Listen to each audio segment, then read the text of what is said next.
Pagbasa mula sa mga gawa ng mga apostol. Nakahawak pa siya kina Pedro at Juan sa lugar na tinatawag na Portiko ni Solomon. Nang patakbong lumapit sa kanila ang mga taong takang-taka sa nangyari.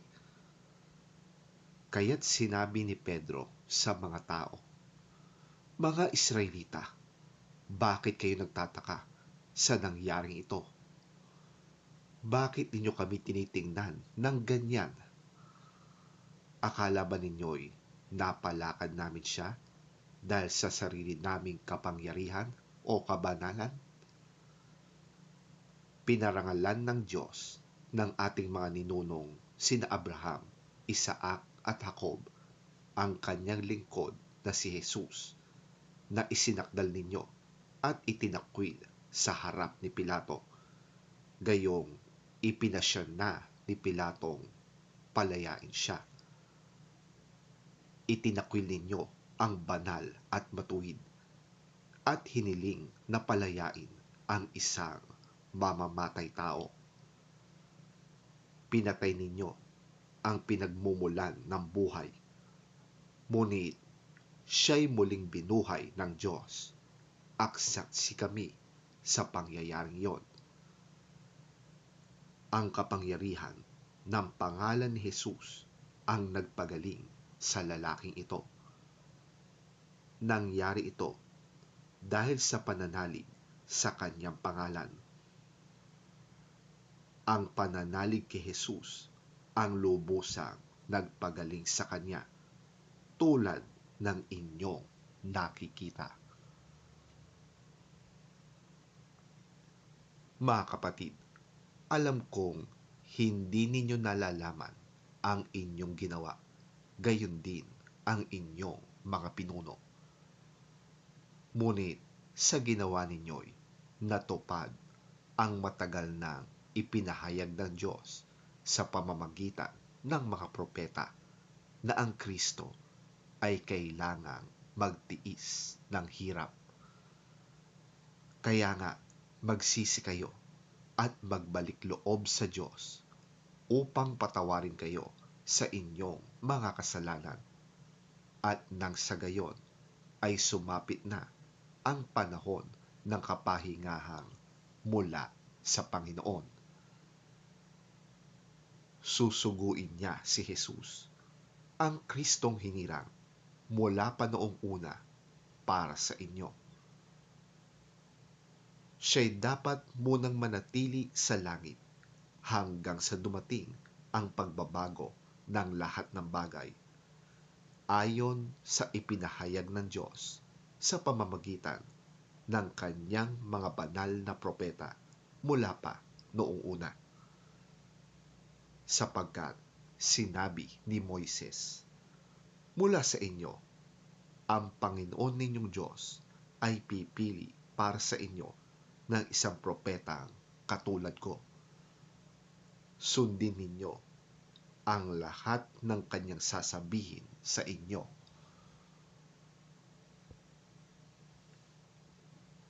Ang sino mang hindi sumunod sa propetang yon ay ihihiwalay sa bayan ng Diyos at lilipulin.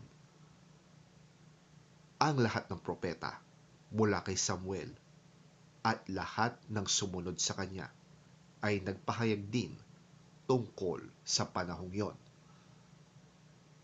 Ang mga pangako ng Diyos sa pamamagitan ng mga propeta ay para sa inyo at kasama kayo sa kasunduan na ginawa ng Diyos at ng inyong mga ninuno ng kanyang sabihin kay Abraham, "Pagpapalain ko ang lahat ng angkan sa daigdig sa pamamagitan ng iyong lahi." Kaya matapos buhay ng Diyos ang kanyang lingkod, sa inyo siya unang isinugo upang pagpalain at tulungan kayong tumalikod sa inyong masasamang pamumuhay.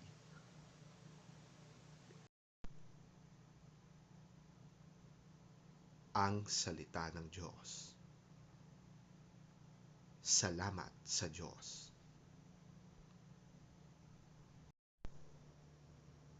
Ang mabuting balita ng Panginoon ayon kay San Lucas. Papuri sa iyo, Panginoon. At isinalaysay naman ng dalawa ang nangyari sa daan at kung paano nila nakilala si Jesus na paghati-hatiin nito ang tinapay. Habang pinag-uusapan nila ito, tumayo si Jesus sa kalagitnaan nila na nagsasabi, "Sumainyo ang kapayapaan." Natigilan sila at natakot sapagkat ang akala nila ay multo ang kaharap nila. Kaya't sinabi ni Jesus, "Bakit kayo natitigilan? Bakit kayo nag-aalinlangan? Tingnan ninyo ang aking mga kamay at mga paa. Ako nga ito. Hawakan ninyo ako at pagmasdan. Ang multo ay walang laman at buto, ngunit ako'y mayroon, tulad ng nakikita ninyo."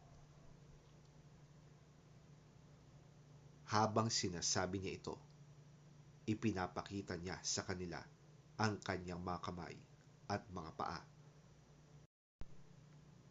Parang hindi pa rin sila makapaniwala sa laki ng galak at pagkamangha. Kaya tinanong sila ni Jesus, "May pagkain ba kayo riyan?"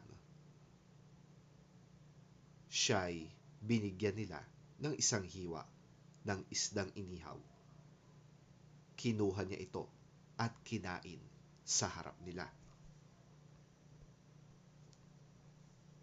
Pagkatapos ay sinabi niya sa kanila, "Ito ang tinutukoy ko nang sabihin ko sa inyo noong kasama pa ninyo ako. Dapat matupad ang lahat ng nasusulat tungkol sa akin sa kautusan ni Moises at sa aklat ng mga propeta at sa aklat ng mga awit."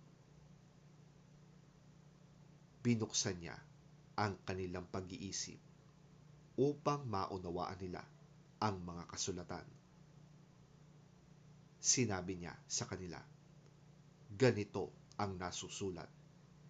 Kinakailangang maghirap at mamatay ang Kristo. At pagkatapos, siya'y muling mabubuhay sa ikatlong araw. Sa kanyang pangalan, ang pagsisisi at kapatawaran ng mga kasalanan ay dapat ipangaral sa lahat ng bansa magmula sa Jerusalem. Kayo ang mga saksi sa mga bagay na ito."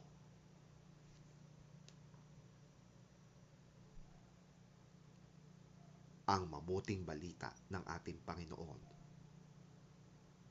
Pinupuri ka namin, Panginoong Hesukristo.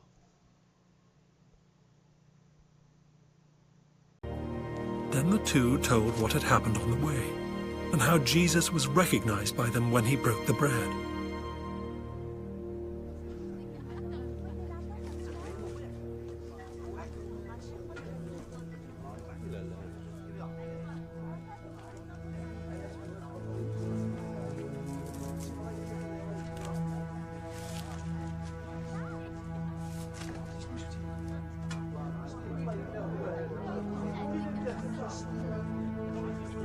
While they were still talking about this, Jesus himself stood among them and said to them, "Peace be with you." They were startled and frightened, thinking they saw a ghost. He said to them, "Why are you troubled, and why do doubts rise in your minds? Look at my hands and my feet. It is I myself. Touch me and see. A ghost does not have flesh and bones, as you see I have." When he had said this, he showed them his hands and feet. And while they still did not believe it because of joy and amazement, he asked them, "Do you have anything here to eat?" They gave him a piece of broiled fish, and he took it and ate it in their presence. He said to them, "This is what I told you while I was still with you. Everything must be fulfilled that is written about me in the law of Moses, the prophets, and the Psalms." Then he opened their minds so they could understand the scriptures. He told them, "This is what is written. The Messiah will suffer and rise from the dead on the third day. And repentance for the forgiveness of sins will be preached in his name to all nations, beginning at Jerusalem."